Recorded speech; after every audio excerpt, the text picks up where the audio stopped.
ಹಿಂದೂಸ್ತಾನಿ ಗಾಯನ ಇದು ಇಷ್ಟ್ಯಾಕೆ ಪ್ರಚಲಿತ ಆಗಿರಪ್ಪ ಅಂದರೆ ಈ ಬದಲಾವಣೆ ಇದರಲ್ಲಿ ನಾವು ಫೋಕ್ ಸಂಗೀತ ನಾವು ಅಂದರೆ ಜನಪದ ಸಂಗೀತ ಗಣಿಸ್ಬೋದು, ಹಿಂದಿ ಸಂಗೀತ ಗಣಿಸ್ಬೋದು, ಆಮೇಲೆ ಏನಂದರೆ ಶಾಸ್ತ್ರೀಯ ಸಂಗೀತ, ಹಿಂದೂಸ್ತಾನಿ ಶಾಸ್ತ್ರೀಯ ಸಂಗೀತ ಆಗ್ತದೆ, ಕಾಲ ಊಟಕ್ಕೆ ಇದು ಉಪಯೋಗ ಆಗ್ತದೆ.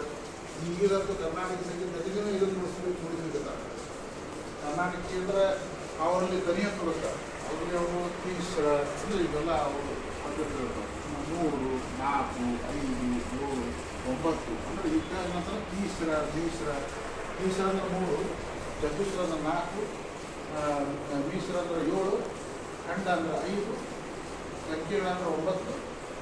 ಇವೆಲ್ಲ ಅವ್ರು ಮಾಡಿಸ್ಕೊಂಡು ಹೋಗ್ತಾರೆ. ಅದೇ ರೀತಿ ನಾವು ಅದನ್ನು ಫಾಲೋ ಮಾಡ್ಕೊಂಡು ಅವ್ರು ಮಾಡಿಸ್ಕೊಂಡು ಅದು ಅಂಡರ್ಸ್ಟ್ಯಾಂಡ್ ಮಾಡ್ತೀವಿ. ಅಂದರೆ ಭಾಳ ವಾಸ್ಟ್ ಆಗ್ತೈತೆ, ಇವನ್ನೆಲ್ಲ ಕಲಿಬೇಕಾಗ್ತದೆ. ಈಗ ನಮ್ಮಲ್ಲಿ ತೀಸ್ರ ಅಂದರೆ ನಾವು ದಾದ್ರ ಅಂತ ಹೇಳ್ಬೋದು, ದಾ ದೀನ 1 2 3 1 2 3 ಇದು ನಡೆಯೋದಿಲ್ಲ. ಇದಕ್ಕೆ ನಾವು ತೀಸ್ಕೊಳ್ತೀವಿ.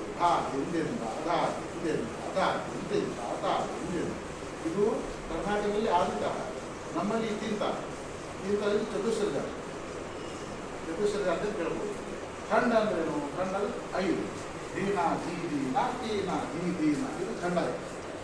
ಹಿಂಗೆ ಇವನ್ನೆಲ್ಲ ನಾವು ಒಂದೊಂದಾಗಿ ನುಡಿಸ್ಕೋತಾ ಹೋಗ್ತಾ ಕರ್ನಾಟಕದಲ್ಲಿ ಬರ್ತೀವಿ. ಅಂದರೆ ಸಾಟಿಗೆ ಭಾಳ ಉಪಯುಕ್ತ ಆಗ್ತಾ ಇದು ಭಾಳ ಉಪಯೋಗ ಆಗ್ತದೆ. ಆಮೇಲೆ ಎಲ್ಲ ಟೈಪ್ ನಾವು ಇದ್ರಲ್ಲಿ ನೋಡ್ಬೋದು, ನಗ್ಗಿಗಳು ನೋಡ್ಬೋದು.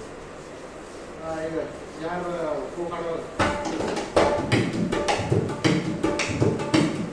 ಇಂಥವೆಲ್ಲ ನೋಡ್ತೀವಿ. ಇವೆಲ್ಲ ಈಗ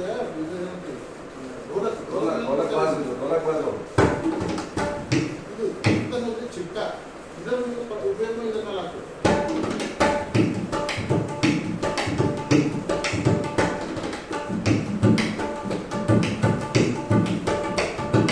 ಹಿಂಗೆ ಕೆಲವು ಎಲ್ಲ ಪಿಕ್ಚರ್ ಹಾಡಿರ್ತಾವೆ, ಅದರಲ್ಲಿ ಎಲ್ಲ